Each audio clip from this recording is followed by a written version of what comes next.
అస్సలాము అలైకుం వరహ్మతుల్లాహి వబరకాతు. సోదర సోదరిమణులారా, గత 2-3 రోజులుగా విజయవాడ పట్టణం మరియు పరిసర ప్రాంతాలలో వరదల కారణంగా ప్రజలు చాలా తీవ్రమైన ప్రమాదంలో చిక్కుకొని ఉన్నారు. ఎలాంటి పరిస్థితులలో ఉన్నారంటే వారికి కనీస సదుపాయాలు సౌకర్యాలు కూడా లేవు.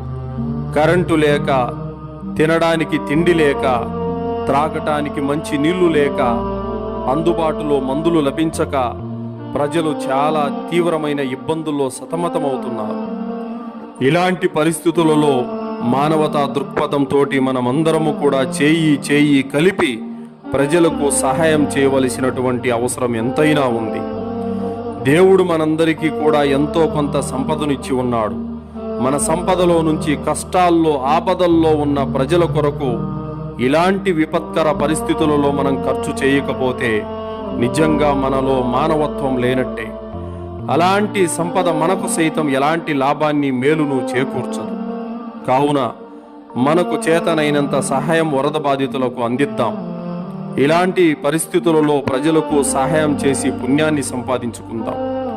వరదల్లో చిక్కుకున్న వారికి భోజనం, త్రాగునీరు, మందులు, మాత్రలు, కవ్వొత్తులు, దోమల జట్టు బిళ్ళలు లాంటి వస్తువులు వారికి అందజేసి సహాయం చేద్దాం. అంతిమ దైవ ప్రవక్త ముహమ్మద్ రసూలుల్లాహ్ సల్లల్లాహు అలైహి వసల్లం వారు తెలియజేశారు, ఆపదల్లో ఉన్న వారిని ఆదుకోండి, ఆకలిగా ఉన్న వారికి అన్నం పెట్టండి. పొరుగువారు పస్తులున్నారని తెలుసు కూడా తాను కడుపు నిండా భుజించేవాడు ముస్లిం కాడు. మీ సోదరుల కొరకు ఖర్చు చేయండి, అల్లాహ్ మీ కొరకు ఖర్చు చేస్తాడు. నీ సోదరునిపై వచ్చిన ఆపదను, కష్టాన్ని దూరం చేయి, అల్లాహ్ నీపై వచ్చే ఆపదను, కష్టాన్ని దూరం చేస్తాడు. ప్రజలకు హాని కలిగించే వస్తువులను దారి నుండి తొలగించండి, దానికి బదులు అల్లాహ్ మీకు పుణ్యాన్ని ప్రసాదిస్తాడు.